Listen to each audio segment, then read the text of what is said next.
ৰখ ৰখ ৰখ ইউটিউবলৈ video' নবনাও নেকি? মই অথনিৰ পৰা বহি আছোঁ। এই আপোনালোকৰ ইউটিউবৰ ভিডিঅ' পিছতো হ'বহে। আপুনি নাজানে নেকি এই গানটো কিমান ট্ৰেণ্ডত আছে টিকটকত? ৰ'ব মই টিকটকটো বনাই লওঁ। এইকেইদিন গাঁও ভুঁই চহৰ নগৰ ইউটিউব ফেচবুক বন্ধুবৰ্গৰ মিটিং লেটিনৰ টেংকি চবতে মাত্ৰ এটাই শব্দ শুনা পাই আছোঁ, সেইটো হৈছে টক টিকটক টিকটক। কাৰোবাৰ আত্মা সোমাই গৈছিল ভাই। টিকটক হৈছে এনেকুৱা এখন চিৰিয়াখানা য'ত আপোনালোকে মানৱৰূপী বিভিন্ন ধৰণৰ জীৱ জন্তু দেখা পাব। যেনে এই ভিডিঅ'টো কোনো ব্যক্তি তথা গোষ্ঠীগত আৱেগ অনুভূতিৰ লগত বা কাকো ব্যক্তিগত আক্ৰমণৰ লক্ষ্য হিচাপে লোৱা হোৱা নাই। আমাৰ লক্ষ্য হৈছে তথ্যগত বিশ্লেষণ আগবঢ়োৱা। অনুগ্ৰহ কৰি গাত লগাই নল'ব, কাৰণ এইটো ভিডিঅ' হয়, চাবোন নহয়। ধন্যবাদ।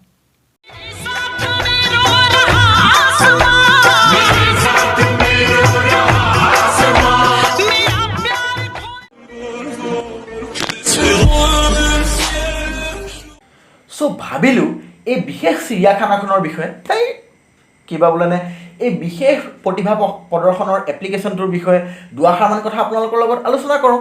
এই এপ্লিকেশ্যনটোৰ ডিটেইলছত ক'ত উদ্ভাৱন হৈছিলে, কেনেকৈ আহিছিলে, প্ৰথমতে কি আছিলে, ইয়াৰ ইনকাম চ'ৰ্চ কি, সকলোবিলাক বিষয়বস্তু এই ভিডিঅ'টোত ফালি চিৰি চাই আলোচনা কৰিম। তো বলক বন্ধুসকল, পলম নকৰি ভিডিঅ'টো চলাই দিওঁ।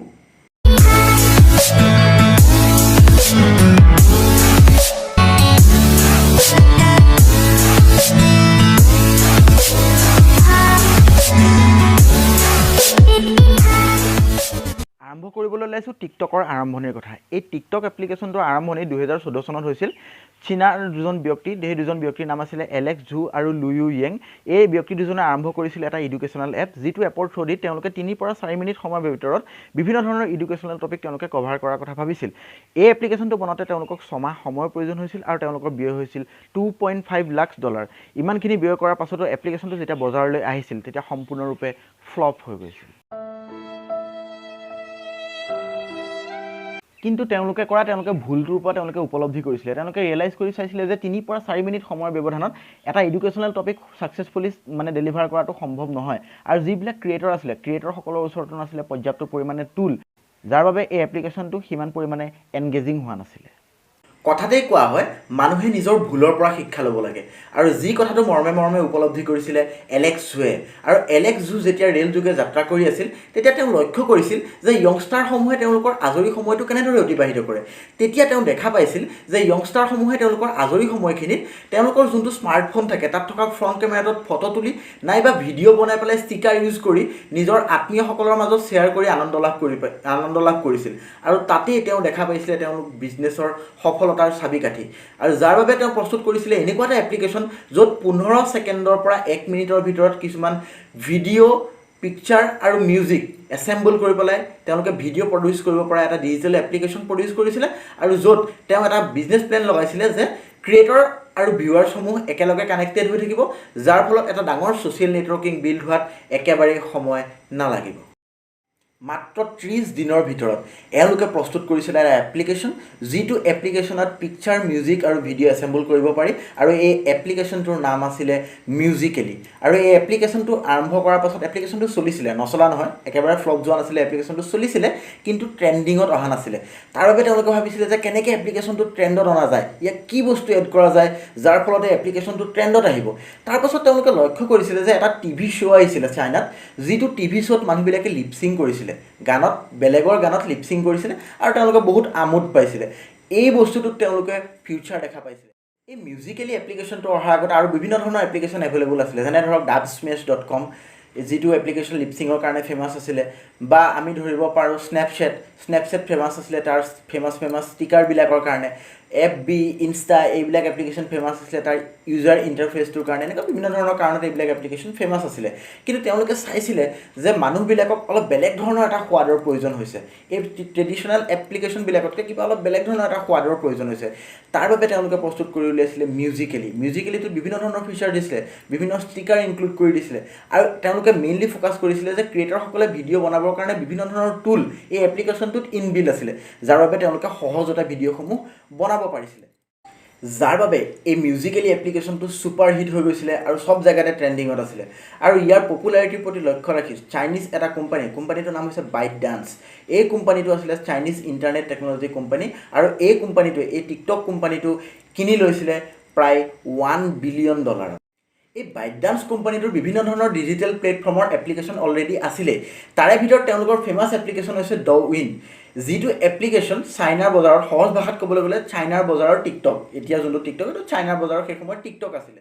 মাৰ্জ কৰি দিছিলে, যাৰ ফলত হিউজ সংখ্যক মানুহ এটা এপ্লিকেশ্যনত তেওঁলোকে ইনক্লুড কৰিবলৈ সক্ষম হৈছিলে আৰু এই এপ্লিকেশ্যনটোৰ এই মাৰ্জ কৰা এপ্লিকেশ্যনটোৰ নাম দিছিলে তেওঁলোকে টিকটক। এই এপটোৰ এই এপ্লিকেশ্যনটোৰ বাণিজ্যিক দিশটো আপোনালোকে ভালদৰে লক্ষ্য কৰিব। এওঁলোকৰ ওচৰত ক'ৰ পৰা পইচা আহে, তেতিয়াহ'লে আমি প্ৰথমতে ক'ব লাগিব প্ৰথম অপশ্যনটো হৈছে in app purchase. In app purchase মানে হৈছে এই এপ্লিকেশ্যনটোৰ ভিতৰত কিছুমান কইন আছে, যিসমূহ কইন ইয়াৰ যিবিলাক ভিউৱাৰ্ছ আছে এই ভিউৱাৰ্ছসকলে ক্ৰয় কৰিব পাৰে, অৰ্থাৎ কিনিব পাৰে। কিনি পেলাই তেওঁলোকৰ ফেভৰেট যিবিলাক ক্ৰিয়েটৰ আছে তেওঁলোকক প্ৰদান কৰিব পাৰে, নাইবা তেওঁলোকক প্ৰদান কৰাৰ উপৰিও এটা অংশ এই টিকটক এপ্লিকেশ্যনটোৱে কাটি ৰাখে। এইটো হৈছে ইন এপ পাৰ্চেজ। দ্বিতীয় অপশ্যনটো হৈছে তেওঁলোকৰ বাবে থকা, সেইটো হৈছে কেম্পেইনিং। কেম্পেইনিং মানে হৈছে বিভিন্ন সময়তে টিকটক এপ্লিকেশ্যনটোৱে বিভিন্ন ধৰণৰ কেম্পেইনিং এক্টিভিটিজ কৰা দেখা পোৱা যায়। যেনে ধৰক শ্বাহৰুখ খানৰ দ্বাৰা নিৰ্মিত এখন চিনেমাখনৰ নাম হৈছে জিৰ', যিখন চিনেমা বনাইছিলে শ্বাহৰুখ খানৰ নিজৰ প্ৰডাকশ্যন কোম্পানীটোৰ নাম হৈছে red chilli entertainment private limited. এই কোম্পানীটোৰ আণ্ডাৰত যিখন জিৰ' চিনেমা বনাইছিলে ইয়াৰ লগত মাৰ্জ আপ কৰিছিলে টিকটকে, অৰ্থাৎ ইয়াৰ কেম্পেইনিং ষ্টাৰ্ট কৰিছিলে টিকটকে। তেওঁলোকে এটা হেছটেগ ইউজ কৰিছিলে, সেইটো হৈছে হেছটেগ জিৰ', যাৰ আণ্ডাৰত বিভিন্ন ক্ৰিয়েটৰসকলে বিভিন্ন ধৰণৰ ফেমাছ ডাইলগ এই চিনেমাখনৰ কৈছিলে আৰু তাৰে ভিতৰত যোনজন ক্ৰিয়েটৰ থাকিব তেওঁলোকে এই চিনেমাখনৰ যিসকল এক্টৰ বা এক্ট্ৰেছ তেওঁলোকৰ লগত লগ কৰিব পৰা এনেকুৱা ধৰণৰ এটা ব্যৱস্থা তেওঁলোকে কৰিছিলে আৰু যাৰ জৰিয়তে তেওঁলোকে ৰেড চিলি এণ্টাৰটেইনমেণ্টৰ পৰা এটা ফিজ লৈছে। এনেকুৱা বিভিন্ন ধৰণৰ, যেনে ধৰক ভিভ' মোবাইলৰ ক্ষেত্ৰতো তেওঁলোকে বিভিন্ন ধৰণৰ কেম্পেইনিং কৰা দেখা পোৱা যায়। তাৰ পাছত ক'ব লাগিব যে ফাণ্ডিং, এটা অপশ্যন হৈছে ফাণ্ডিং।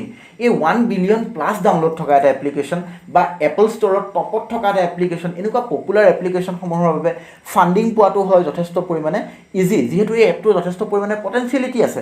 যেতিয়াই প্ৰয়োজন তেতিয়াই ইমান ডাঙৰ এটা কনজিউমাৰ বেছ আছে, তাত তেওঁলোকে এডভাৰটাইজমেণ্টৰ থ্ৰুদি বা বিভিন্ন ধৰণৰ প্ৰচেছৰ থ্ৰুদি তেওঁলোকে ফাণ্ড ৰেইজ কৰিব পৰা তেওঁলোকৰ ওচৰত উপায় আছে। তাৰ পাছত ক'বলগীয়া বস্তুটো হৈছে যে বিভিন্ন ধৰণৰ স্মাৰ্টফোন যেতিয়া আমি কিনো তাৰ ভিতৰতে আমি এই ইনবিল এই এপ্লিকেশ্যনটো দি দিয়া দেখা পাওঁ, যাৰ ফলত তেওঁলোকে এই কোম্পানীসমূহৰ পৰা কিছু পৰিমাণে চাৰ্জ লয় বুলি গম পোৱা যায়। এইটো হৈছে ইয়াৰ বাণিজ্যিক দিশ, য'ৰ পৰা তেওঁলোকৰ হাতত পইচা। এইখিনিতে এটা কথা ক'ব লাগিব, আমাৰ মনত আহি থকা এটা প্ৰশ্ন হৈছে কি যে ইউটিউবাৰবিলাকৰ দৰে এই টিকটকাৰসকলে পইচা পায় নে নাপায়। টিকটকাৰসকলেও পইচা ইনকাম কৰিব পাৰে, তেওঁলোক যেতিয়া লাইভ আহে। এই যিটো কৈছোঁ যে ইন এপ পাৰ্চেজ, তাত যিবিলাক কইন আহি থাকে এই কইনবিলাকক তেওঁলোকৰ ফেভৰেট ক্ৰিয়েটৰসকলক ইয়াৰ ভিউৱাৰ্ছসকলে দিব পাৰে। ইয়াৰ থ্ৰুদি তেওঁলোকৰ বাবে কিছু পৰিমাণে পইচা আহে বা বিভিন্ন ধৰণৰ বিভিন্ন ব্ৰেণ্ডৰ প্ৰডাক্ট প্ৰমোশ্যন কৰিও এই চেলিব্ৰিটিসকলে বা এই ক্ৰিয়েটৰসকলে পইচা উপাৰ্জন কৰিবলৈ সক্ষম হয় এই টিকটক এপ্লিকেশ্যনটোত, যিটো কিন্তু যথেষ্ট টান। গতিকে এইখিনি তথ্য টিকটকৰ বিষয়ে আপোনালোকৰ আগত তুলি ধৰিলোঁ, যে টিকটক কেনেকৈ সৃষ্টি হৈছিলে বা আদি কৰি সকলোবিলাক কথা আপোনালোকৰ আগত তুলি ধৰিলোঁ। যদি আপোনালোকে আমাৰ ভিডিঅ'টো চাই ভাল পালে তেতিয়াহ'লে ভিডিঅ'টো লাইক কৰি দিয়ক, শ্বেয়াৰ কৰি দিয়ক আৰু আমাৰ চেনেলটো ছাবস্ক্ৰাইব কৰিবলৈ নাপাহৰিব। ছাবস্ক্ৰাইব কৰাৰ লগতে এটা কথা কৈ থওঁ দেই আপোনালোকক, 1 মিনিট কাষত থকা ঘণ্টিটো বজাই থৈ যাব। জয় আহোম।